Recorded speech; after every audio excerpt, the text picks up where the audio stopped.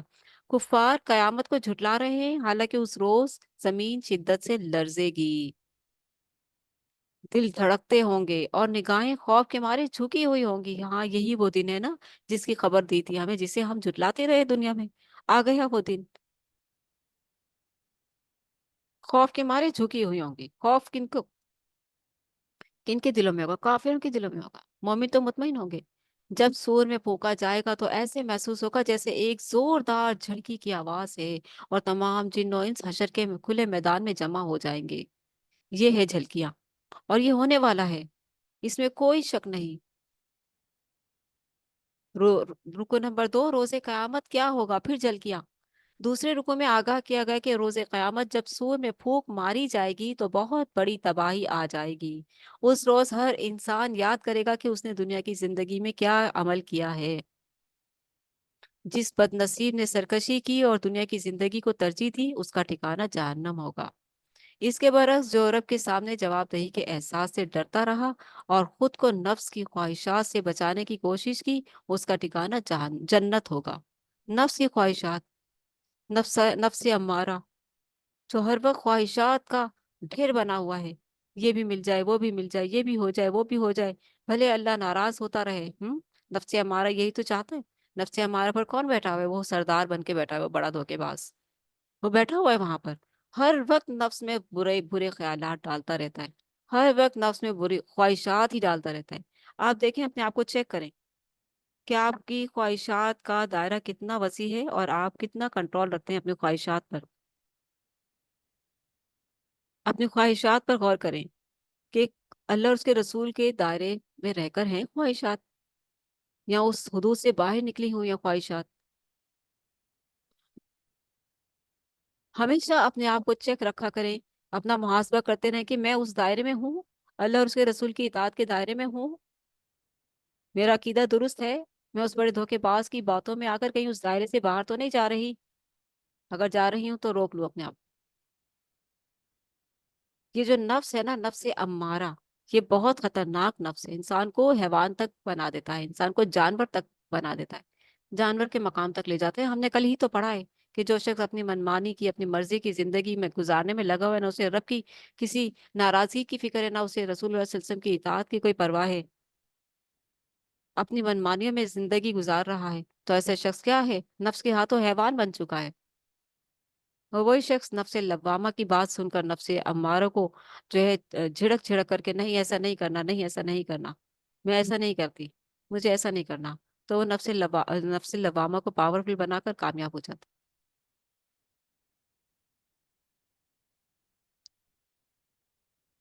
جو اس دن رب کے سامنے جواب دہی کے احساس سے ڈرتا رہا اور خود کو نفس کی خواہشات سے بچانے کی کوشش کی، نفس کی خواہشات سے بچانے کی کوشش کی، اس کا ٹھکانہ جنت ہوگا۔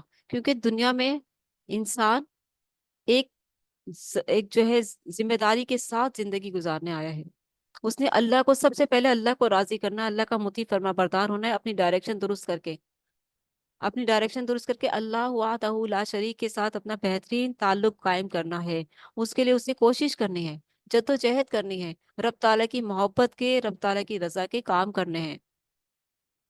اور وہ کام کرنے کا طریقہ کس سے ملے گا؟ نبی علیہ الصلوۃ والسلام کی سیرت مبارکہ سے ملے گا۔ ٹھیک ہے، تو لا الہ الا اللہ محمد رسول اللہ کے تقاضے یوں ہی پورے ہوں گے کہ رب کی رضا، رب کی محبت چاہیے، اخلاص چاہیے، اخلاص کے ساتھ مجھے رب کی رضا اور رب کی محبت چاہیے، یہ اخلاص ہو گیا، میں ہر کام اپنے رب کی رضا اور محبت حاصل کرنے کے لیے کروں گی مرتے دم تک۔ اور کس کی اطاعت میں؟ نبی علیہ الصلوۃ والسلام کی اطاعت میں۔ جیسے میرے نبی صلی اللہ علیہ وسلم نے جو جو عمل کیا ہے میں ویسے ہی کروں گی، نہ ذرہ برابر پیچھے ہٹوں گی، نہ ذرہ برابر آگے۔ ٹھیک ہے، آگے نکلنے میں بدعت آ جائے گی، پیچھے ہٹنے میں عمل میں کمی ہو جائے گی۔ تو اس لیے اپنے آپ کو بس چیک رکھیں کہ دنیا کی زندگی گزر جائے گی، چھوٹی سی زندگی ہے، بس اپنے آپ کو اس منصب پر لے آئیں، اس مقصد پر لے آئیں، آسان ہو جائے گی زندگی، آسان ہو جائے گی زندگی۔ اس مقصد پر، اس منصب پر لے آئیے، اس ذمہ داری پر لے آئیے اپنے آپ کو، اس ذمہ داری پر وہ لائیے، سمجھیے کہ ذمہ داری کیا ہے میری، میں مسلمان ہوں، میری ذمہ داری کیا ہے، دنیا میں آنے کا مقصد تو میں سمجھ گئی ہوں، اب اس مقصد کو پورا کرنے کے لیے میری ذمہ داری کیا ہے؟ صرف نماز روزہ زکوٰۃ اور حج یہی نہیں چلے گا وہاں، ہم امت محمد یہاں ہیں، ہماری بہت بڑی ذمہ داری ہے، اب کوئی رسول نہیں آئے گا، محمد رسول اللہ صلی اللہ علیہ وسلم جو ذمہ داری جو نبھا کر گئے ہیں، اب وہ امت محمدیہ کی ذمہ داری ہے، آپ صلی اللہ علیہ وسلم، اللہ اور اس کے رسول کا پیغام، نبی علیہ الصلوۃ والسلام کا پیغام ہمیں لوگوں تک پہنچانے کی کتنی کوشش کر رہے ہیں، یہ کوشش کرنی ہی یہ ہماری ذمہ داری ہے، کم یا زیادہ اللہ کے رسول نے تو اتنی آسانی کر دی، اگر تمہیں ایک آیت بھی آتی ہے میرے پاس سے جو تم سیکھی ہے تم نے، تو تم وہ ایک آیت ہی پہنچا دو، حصہ تو ڈالو، حصہ تو ڈالو، ایک آیت ہی پہنچا دو، ایک ہی آیت سیکھ لو، جہاں بیٹھو وہ آیت بیان کر دو، جہاں بیٹھو وہ آیت بیان کر دو، حق تو ادا کرو، ذمہ داری تو ادا کرو، اللہ سے ڈرتے رہو، اللہ کے حضور اپنی اپنی کمزوریوں کی اپنی کمزوریوں کا اقرار کرتے رہو کہ یا اللہ میں کمزور ہوں، میری یہ ذمہ داریاں بہت زیادہ ہیں، یا میں بیمار ہوں، میں یہ سارے کام نہیں کر سکتی، تھوڑا تھوڑا کر رہی ہوں، میرے مالک تو اپنی بارگاہ میں قبول کر لے، میں نے حصہ ڈالا ہے، میں تیری رضا کی چاہتی ہوں، میں تیری محبت چاہتی ہوں، جو بھی تھوڑا بہت حصہ ڈالا ہے تو اسے قبول کر لے میرے مالک۔ اللہ کو منانے کے بہت طریقے ہیں، منایا کریں، اللہ تعالیٰ سے باتیں کیا کریں، جیسے بچہ ماں سے باتیں کرتا ہے نا، کیسے ماں سے وہ لگاتا ہے، لاڈیاں لگاتا ہے، مناتا ہے ماں کو، شرارتیں بھی کرتا ہے، پتہ ہے ماں ناراض ہو جائے گی پھر بھی وہ کرتا ہے، جیسے بندہ اللہ کو ناراض کرنے کے کام اکثر کر جاتا ہے، پتہ ہے اللہ ناراض ہو جائے گا پھر بھی کر جاتا ہے، بچہ بھی جب پتہ ہے اس کو ماں ناراض ہو جائے گی اس کام کے کرنے سے، مگر وہ کر جاتا ہے، اور اسے پتہ ہے نا میری شفیق ہے، معاف کر دے گی، سینے سے لگا لے گی، پھر بھی جب بھی میں دوڑ کر جاؤں گا اپنی ماں کو، وہ میری ماں سینے سے لگا لے گی، دو چماٹے لگا کر بھی لگا لے گی سینے سے۔ تو اس لیے اس رب کی محبت کو، اس رب کی جو ہے احساس کو پہچانیے، اور اپنی زندگی کو آسان کیجیے، خوبصورت بنائیے، اللہ اس کے رسول کی مطیع اور فرما بردار ہو کر زندگی بہت زیادہ خوبصورت اور اطمینان میں آ جاتی ہے، جو رب سے جو ان کے برعکس جن کا ٹھکانہ جہنم ہے، ان کے برعکس جو رب کے سامنے جواب دہی کے احساس سے ڈرتا رہا اور خود کو نفس کی خواہشات سے بچانے کی کوشش کی، اس کا ٹھکانہ کیا ہے؟ جنت ہوگا۔ کتنی بڑی کامیابی ہے نا، اللہ ہم سب کو آخرت کو ترجیح دینے کی توفیق عطا فرمائے، آمین۔ سورہ عبسہ مکی صورت ہے، اللہ کے احسانات اور انسانوں کی ناشکری کا بیان۔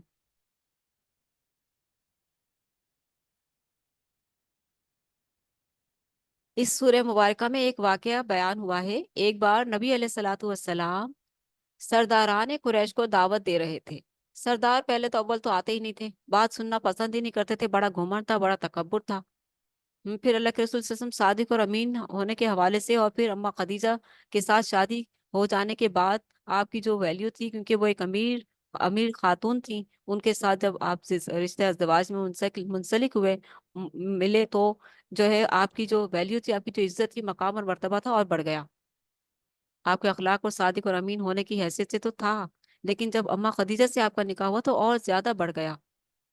ہم تو پھر بھی سردار تکبر کرتے تھے کہ آپ صلی اللہ علیہ وسلم جو ہے ہمارے بزرگوں کی بات نہیں کرتے، اور پھر یہ دیکھتے تھے کہ رسول اللہ صلی اللہ علیہ وسلم کے ساتھ جو ایمان لائے ہیں وہ تو ایسے کم یعنی کہ معاشرے کے غریب ترین لوگ ہیں، حقیر طبقہ کہتے تھے، تو وہ آپ صلی اللہ علیہ وسلم کے ساتھ بیٹھے ہوتے تھے، لیکن آپ صلی اللہ علیہ وسلم نے وہ ایک موقع ایسا تھا کہ کوئی بھی نہیں تھا ایسا، کوئی بھی ساتھی ایسا نہیں تھا صحابی جو ابھی آپ صلی اللہ علیہ وسلم کے پاس تھا، سرداران قریش آئے اور آپ صلی اللہ علیہ وسلم ان کے ساتھ بات کرنے میں محو تھے، ٹھیک ہے، ایک بار نبی علیہ الصلوۃ والسلام سرداران قریش کو دعوت دے رہے تھے، اس دوران ایک صحابی حضرت عبداللہ بن ام مکتوم آ گئے، وہ نابینا تھے،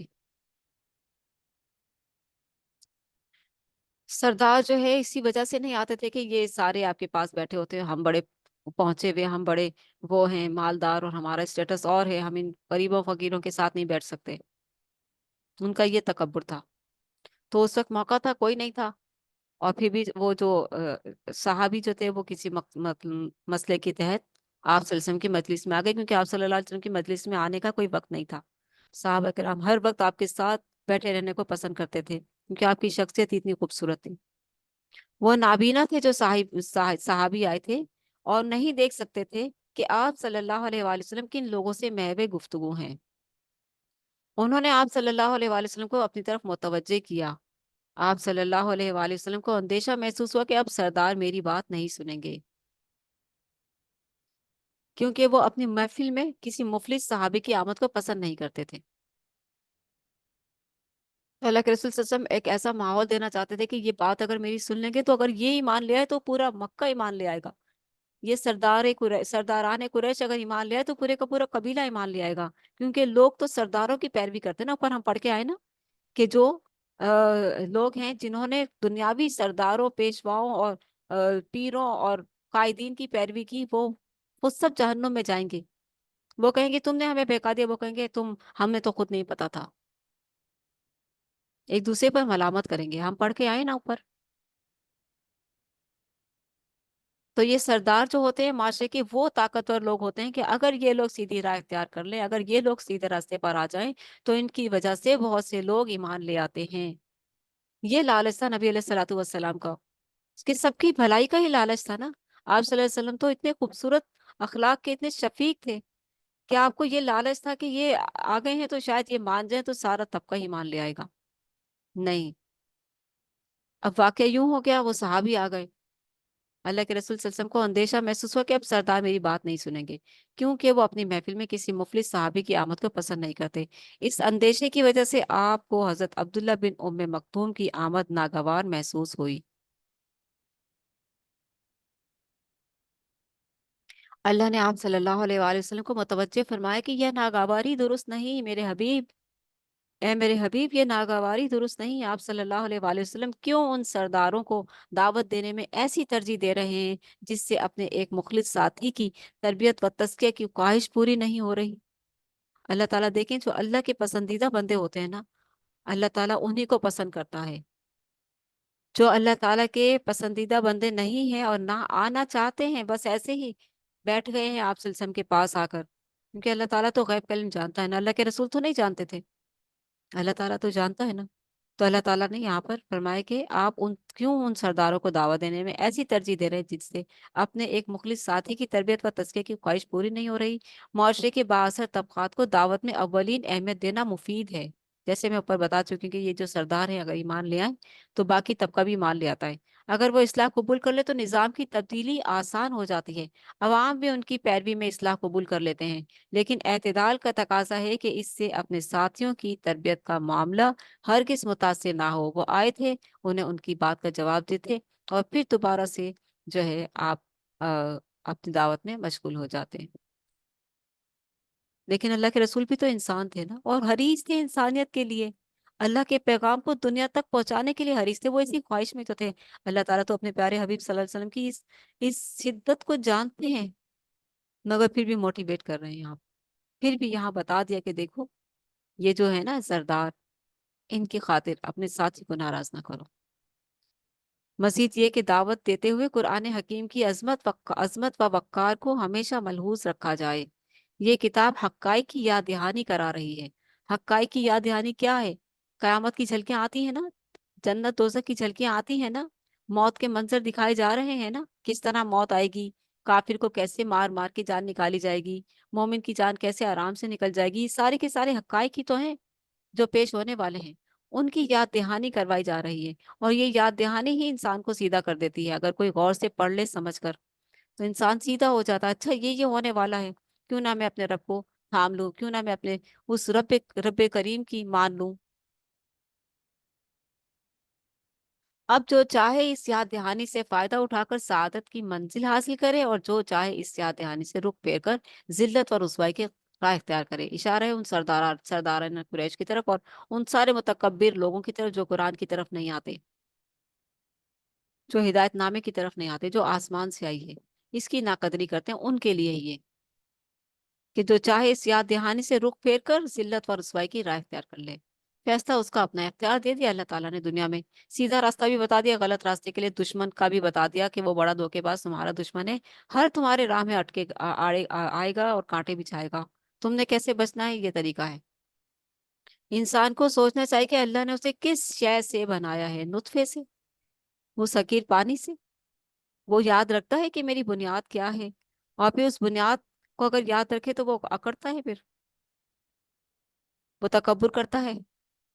اسے تو زیب ہی نہیں دیتا کہ وہ تکبر کرے، وہ اکڑتا پھرے۔ اپنی بنیاد تو یاد رکھے کہ وہ کس حقیر پانی سے پیدا کیا گیا ہے۔ اللہ نے نہ صرف اسے بنایا بلکہ اس کے لیے ضروریات زندگی کا حصول اور خطرات سے تحفظ آسان کر دیا۔ کتنا خوبصورت اللہ تعالیٰ نے دنیا کا نظام اپنے ہاتھ میں رکھا ہوا ہے نا، یعنی کہ اللہ سب سے پہلے تو اللہ رب العزت ہے نا، جس نے کائنات اور دنیا کا نظام قائم کیا ہے، لیکن دنیا میں انسان کو ذمہ داری بھی دی ہے کہ تم وہ نظام قائم کرو جو اللہ اور اس کے رسول نے جو اللہ نے عطا کیا اور جو رسول محمد صلی اللہ علیہ وسلم نے قائم کیا تھا، وہ اب ہماری ذمہ داری ہے۔ لیکن ہماری تو نیندیں ہی پوری نہ ہو جائے، ہمارے تو موبائل سے جان جو ہے بچ جائے، تو ہم ایسے کام کریں گے نا، اس طرف آئیں گے نا، ہماری تو خواہشات ہی نہیں ہمارا پیچھا چھوڑتی۔ دنیا کی محبت ہی ہمارے ساتھ ایسی چمٹی ہوئی ہے کہ ہم کیا کریں گے، اپنی ذمہ داری کیا نبھائیں گے۔ اللہ نے نہ صرف اسے بنایا انسان کو بلکہ اس کے لیے ضروریات زندگی کا حصول اور خطرات سے تحفظ آسان کر دیا۔ افسوس ہے کہ انسان ناشکرا ہے اور اللہ کے احکامات پر عمل کرنے کو تیار نہیں۔ اللہ کے احکامات پر عمل یعنی کہ سارے کے سارے لبے لباب یہ ہے کہ اللہ نے فرما دیا کہ دیکھو اس نظام کو قائم کرو۔ وہ بڑی محنت مانگتا ہے، درجہ بدرجہ انسان بڑھتا ہے، لیکن اس کے لیے قرآن مجید بھیج دیے کتاب، جو اس کو پڑھ لیتا ہے، جو آہستہ آہستہ درجہ بدرجہ اس مقام پر پہنچ جاتا ہے۔ لیکن کسی کے پاس وقت ہی نہیں قرآن مجید پڑھنے کا، نہ اسے سیکھنے کا، نہ سمجھنے کا۔ افسوس ہے کہ انسان ناشکرا ہے اور اللہ کے احکامات پر عمل کرنے کو تیار نہیں۔ روز قیامت جب سور پھونکا جائے گا تو ایسی شدت والی آواز پیدا ہوگی جو کانوں کے پردے پھاڑنے والی ہوگی۔ اس روز مجرم انسان اپنے بھائی، والدہ، والد، بیٹی، بیوی، بیوی اور بیٹے سے دور بھاگے گا۔ اس دن سارے رشتے ایسے ہو جائیں گے، سب انسان ان سے دور بھاگے گا۔ دنیا میں ان کے لیے مرا جا رہا ہے لیکن آخرت میں ان سے بھاگے گا۔ لیکن وہ کون ہوں گے؟ وہ نیک نہیں ہوں گے۔ نیک لوگ تو اس دن بہت مطمئن ہوں گے۔ یہ کون ہوں گے جو ایمان نہیں لاتے، یا ایمان لا کر بھی ڈاوا ڈول رہتے ہیں، یا پھر ایمان لا کر بھی عمل نہیں کرتے، انہوں نے اس لا الہ الا اللہ محمد رسول اللہ کی قدر ہی نہ جانی۔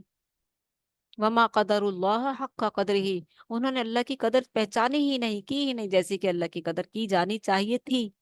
اللہ تعالیٰ شکوہ کرتا ہے قرآن مجید میں، اسی لیے تو پھر ان کا یہ انجام ہوگا۔ دنیا میں ہی مگن ہو گئے، دنیا کی لذتوں میں مگن ہو گئے، دنیا کی خواہشات میں مگن ہو گئے، اور وہ بڑا دھوکے باز تمہیں اور زیادہ پالش کرنے میں کامیاب رہا، اور تمہیں جہنمی کی اسٹیمپ لگانے میں کامیاب ہو گیا، اور تمہیں پتہ بھی نہیں چلا کہ تم کہاں جا رہے ہو، تمہیں کہاں لا کر گرا دیا اس نے، اور وہ اس چیز کا جشن منا رہا ہے کہ میں کامیاب ہو گیا، اس ایک اور انسان کو اس جہنم کی کھائی میں گرانے میں کامیاب ہو گیا ہوں۔ اسے تو پتہ نہیں، اسے تو پتہ چل جائے گا جب مرے گا، جب قیامت آئے گی جب پتہ چل جائے گا، ابھی تو نہیں پتہ۔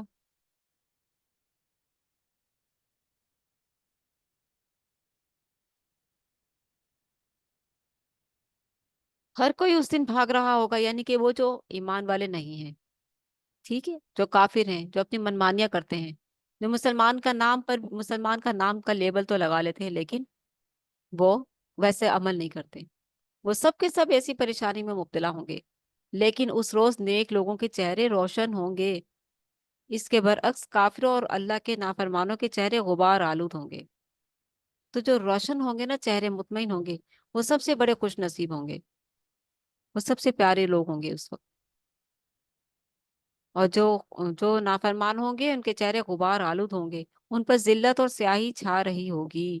اللہ ہمیں ایسی رسوائی اور ذلت سے محفوظ رکھے، آمین۔ سورہ تکویر مکی صورت ہے، انکار رسالت کے ذریعے عمل سے گریز کا بیان۔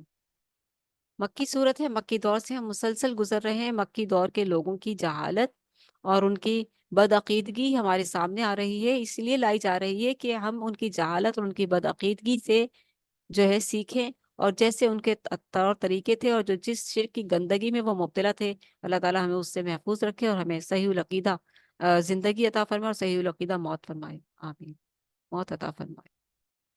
اس سورہ مبارکہ میں بیان کیا گیا کہ روز قیامت سورج کی بساط لپیٹ دی جائے گی، اللہ اکبر، ستارے ماند پڑ جائیں گے۔ ظاہر ہے جب سورج کی روشنی ختم ہوگی تو چاند اور سورج خود بخود ہی مان پڑ جائیں گے۔ یہ اللہ تعالیٰ نے کوئی ایسا نظام بنایا کہ ایک دوسرے کی ریفلیکشن سے جو ہے یہ چمکتے ہیں، اور نظام قائم ہے اللہ تعالیٰ کا، خوبصورت نظام اللہ تعالیٰ ہی خوب خوب جانتا ہے۔ روز قیامت سورج کی بساط لپیٹ دی جائے گی، ستارے مان پڑ جائیں گے، چلائے جائیں گے پہاڑ چلائے جائیں گے، اور سمندر کھولتے ہوئے پانی کی طرح ابل رہے ہوں گے، سمندر کھولتے ہوئے پانی کی طرح ابل رہے ہوں گے۔ اللہ اکبر! یہ کیا ہے؟ قیامت کا منظر، قیامت کی جھلکی، ٹھیک ہے۔ پھر اس کے بعد ایک بہت ہی دل دہلا دینے والی جو واقعہ ہوا، سورہ تکویر میں بیان کیا جاتا ہے کہ زندہ دفن کی گئی بچی سے دریافت کیا جائے گا کہ تجھے کس جرم کی سزا دی گئی تھی۔ اللہ اکبر! یہ وہ بچی جس کا ذکر اللہ تعالیٰ نے قرآن مجید میں فرمایا ہے، اور اس طرح کئی بچیاں دفن کی گئیں۔ اس دور میں تو بچی پیدا ہوتے ہی جس سے ابھی ہوش بھی نہیں ہوتا تھا اسے دفن کر دیا جاتا تھا، وہیں گھٹ کر مر جاتی تھی۔ یہ جو بچی دفن کی گئی تھی، یہ بچی سمجھدار تھی، 7-8 سال کی تھی، 5-6 سال کی تھی، جس کے والد جو ہے کہیں گئے ہوئے تھے، اور وہ پڑوسی کو جو ہے سے محبت کرتی تھی، اور والد کی تمنا میں رہتی تھی۔ اور جب والد آیا 2-3 سال 4 سال کے بعد، اور دیکھا کہ یہ بچی پیدا ہوئی تھی اس کے ہاں، میری بیوی کے ہاں، اچھا اب یہ تو مجھے مارنی پڑے گی، اس کو تو دفنانا ہے، ہمارے یہاں تو ریت روایت ہی یہی چل رہے ہیں کہ میں نے اس کو دفنانا ہے، نہیں دفنایا تو مجھ پر تو کالک پڑ جائے گی۔ اور بچی کو پتا چلا کہ میرا باپ ہے، بچی باپ کی محبت میں تڑپتی جا رہی ہے، باپ بابا بابا کر رہی ہے، تڑپ رہی ہے، چپک رہی ہے بابا سے، پیار کر رہی ہے بابا کو، یہ میرے بابا ہیں، بابا بابا۔ اور باپ نفرت سے دیکھ رہا ہے کہ اس کو اب میں جب کب لے جاؤں اور اس کو دفنا دوں۔ تو وہی ہوا، لے گیا وہ سفاک باپ بیٹی کو، اور بچی بھی اس کے ساتھ ساتھ مٹی کھود رہی ہے، اسے نہیں پتا کہ مجھے اسی میں دفنانا ہے، میرے باپ نے باپ کے ساتھ چھوٹے چھوٹے ہاتھوں سے مٹی کھود رہی ہے۔ میرا بابا کر رہی ہے یہ کام، میں بھی کرتی ہوں بابا کے ساتھ، میں اپنے بابا کا ہاتھ بٹاتی ہوں۔ اس بچی کے جذبات تو دیکھیں، اور اس بابا نے، سفاک باپ نے اس بیٹی کو اسی قبر میں دفنا دیا۔ اس کا سوال پوچھا جائے گا، وہ بچی سمجھدار ہو چکی تھی، وہ بچیاں جو پیدا ہوتے ہی دفنا دی جاتی تھی ان کو کیا پتا، مگر وہ بھی گھٹ کر مرتی تو تھی نا اذیت سے۔ لیکن وہ بچی جو دیکھ رہی ہے، بابا بابا کر رہی ہے، اور بچی پکار رہی ہے، اور اس بابا کو، اس باپ کو بالکل ترس نہیں آیا۔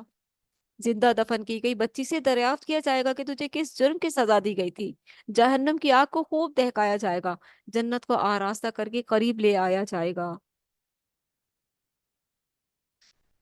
اور پھر ان لوگوں کو کتنی سخت سزا دی جائے گی نا، جن کے یوں جنہوں نے اپنی بچیوں کو یوں دفن کیا، یوں مارا، یا جو مائیں آج کل کی جو مائیں ہیں وہ بچی پیدا نہیں کرنا چاہتی تو جا کر ابورٹ کروا کر آ جاتی ہیں، پتہ بھی نہیں چلنے دیتی، یا جو پریگننٹ ہوتی ہیں اور ابھی چاہتی نہیں کہ بچہ ہو، چلی جاتی ہیں، ان کیسی کیسی نڈر ہیں یہ لوگ، کیسے قاتل ہیں۔ آج کل کی بھی مائیں قاتل ہیں، آج کل کے ماں باپ بھی قاتل ہیں، جو ایسی حرکتیں کرتے ہیں، آپس میں مشورہ کرتے ہیں اور بغیر کسی کو بتائے چلے جاتے ہیں، اور آپریشن اور ابورٹ کروا کر آ جاتے ہیں بچوں کو۔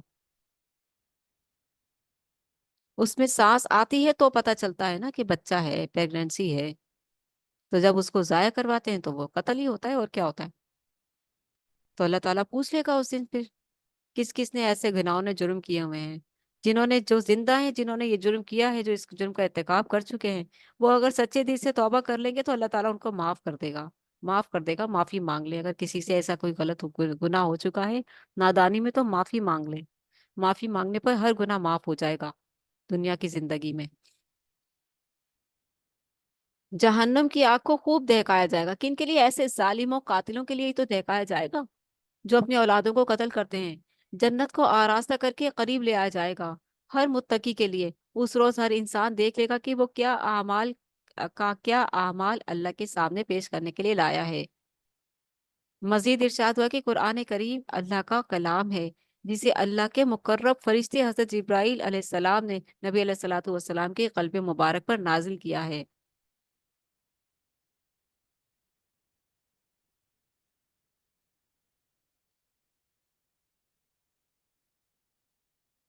قرآن مجید اللہ سبحانہ تعالیٰ کا کلام ہے، اور جسے جبریل امین نے نبی علیہ الصلوۃ والسلام کے قلب مبارک پر اتارا ہے، درجہ بدرجہ۔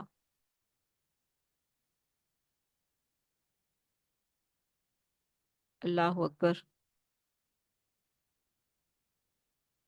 فرمایا انہ لقول رسول کریم ذی قوت عند ذی العرش مکین مطاع ثم امین وما صاحبکم بمجنون۔ اللہ اکبر۔ وَلَقَدْ رَآهُ بِالْأُفُقِ الْمُبِينِ۔ یہ کون تھے؟ جبریل امین، جن کو اللہ کے رسول صلی اللہ علیہ وسلم نے اپنے ہوش میں 2 مرتبہ مکمل ان کی آب و تاب سے دیکھا ہے۔ جبریل امین کو وہی لے کر آتے تھے نا، وہی کی بھی کئی صورتیں ہوا کرتی تھی، اور کس کس طریقے سے آتی تھی وہی، لیکن 2 مرتبہ اللہ کے رسول نے جبریل امین کو اپنی آنکھوں سے دیکھا ہے۔ کہ قرآن کریم اللہ کا کلام ہے، جسے اللہ کے مقرب فرشتے حضرت جبریل امین علیہ السلام نے نبی علیہ الصلوۃ والسلام کے قلب مبارک پر نازل کیا ہے۔ حضرت جبرائیل علیہ السلام رسول ملک ہیں، فرشتوں کے رسول ہیں، اور نبی علیہ الصلوۃ والسلام رسول بشر ہیں، انسانوں کے رسول ہیں۔ نبی علیہ الصلوۃ والسلام ہرگز مجنون نہیں ہیں، آپ ہرگز مجنون نہیں ہیں۔ آپ پر تو آسمان سے وہ خوبصورت کلام اتر رہا ہے، جسے پا کر ہر انسان روشنی حاصل کرتا ہے، ہر انسان علم حاصل کرتا ہے، ہر انسان ایمان حاصل کرتا ہے، ہر انسان نور بصیرت مل جاتی ہے اس انسان کو، وہ خوبصورت ہو جاتا ہے۔ آپ پر تو وہ کلام اترا جو انسان کو ہر لحاظ سے خوبصورت اور مطمئن بنا دیتا ہے۔ جو کوئی اس کو پڑھ لیتا ہے، جو کوئی اس کو سمجھ لیتا ہے، جو کوئی اس کے مطابق اپنے آپ کو ڈھال لیتا ہے، وہ ایک خوبصورت حسین انسان بن جاتا ہے۔ اسے بہت پیارا نور ملتا ہے، اسے اس کا دل منور ہو جاتا ہے، اسے نگاہ بصیرت ملتی ہے، اسے نور بصیرت ملتی ہے، وہ اتنا خوبصورت انسان بن جاتا ہے جس کے پاس یہ پاک کلام آ جاتا ہے۔ ٹھیک ہے، تو فرمایا کہ نبی علیہ الصلوۃ والسلام ہرگز مجنون نہیں ہے، ان پر تو کلام پاک اتر رہا ہے، وہ تو ایک بہت خوبصورت انسان ہے، بہت پیارے انسان ہے، جنہیں اللہ تعالیٰ نے اس پاک کلام، اس خوبصورت ذمہ داری کے لیے چنا ہے، ایک بھاری ذمہ داری کے لیے چنا ہے، اور خوبصورت کلام اتارا ہے، بلکہ انہوں نے اپنی آنکھوں سے رسول ملک کو اصل ملکوتی صورت میں واضح افق پر دیکھا ہے۔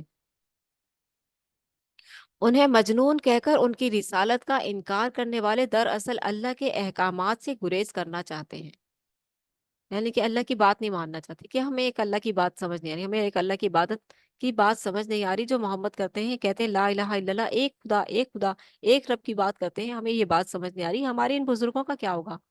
ہم ان کو کیسے ناراض کر سکتے ہیں؟ اگر ہم نے ایک رب کی بات مان لی، محمد کی بات مان لی، صلی اللہ علیہ وسلم کی بات مان لی، تو پھر یہ بزرگ ہمارے ناراض ہو جائیں گے، اور پھر بلائیں اتریں گی ہم پر۔ وہ ان بلاؤں سے ڈرتے تھے، وہ ان دنیا کی ٹھیکیداری ختم ہو جانے سے ڈرتے تھے، دنیا کی اجارہ داری ختم ہونے سے ڈرتے تھے، مکہ کی جو اجارہ دار بنے ہوئے تھے اس ٹھیکے داری کی ختم ہونے سے ڈرتے تھے، کہ دنیا نہ ختم ہو جائے، ان کی دنیا کی پرواہ تھی، آخرت کی پرواہ نہیں تھی، کیونکہ آخرت پر تو یقین ہی نہیں تھا، اس میں تو انہیں شک تھا، شکوک و شبہات تھے۔ تو اپنی جو ہے ایمان نہ لانے کی جو طریقے انہوں نے اختیار کیے، کہ اللہ کے رسول صلی اللہ علیہ وسلم کو مجنون کہتے ہیں، کہ یہ تو مجنون ہو گیا ہے، کہ نبی علیہ الصلوۃ والسلام کو مجنون کہہ کر ان کی رسالت کا انکار کرنے والے دراصل اللہ کے احکامات پر عمل سے گریز کرنا چاہتے ہیں۔ اپنے اس روش کا جواز فراہم کرنے کے لیے کہتے ہیں کہ قرآن اللہ کا نہیں، معاذ اللہ کسی شیطان جن کا القاء کیا ہوا کلام ہے۔ اللہ اکبر۔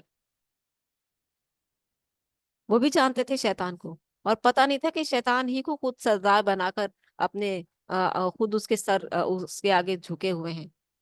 یہ نہیں پتا کہ شیطان ہی کی سرداری میں آئے ہوئے ہو، شیطان ہی کو سردار بنا رکھا ہے، شیطان نے جو تمہارے بزرگ بنا کر تمہیں جو ہے تمہارے بزرگوں کو بہت اونچی پہنچی بھی بنا کر تمہارے دلوں میں ان کی محبت ڈال کر تمہیں بے راہ روی کر دیا، تمہیں شرک کی جیسی گندگی میں مبتلا کر دیا، کیونکہ وہ چھپا دشمن ہے نا، پتہ ہی نہیں چلتا کہاں سے وار کرتا ہے، کہاں سے آ جاتا ہے انسان کو ضائع کرنے کے لیے،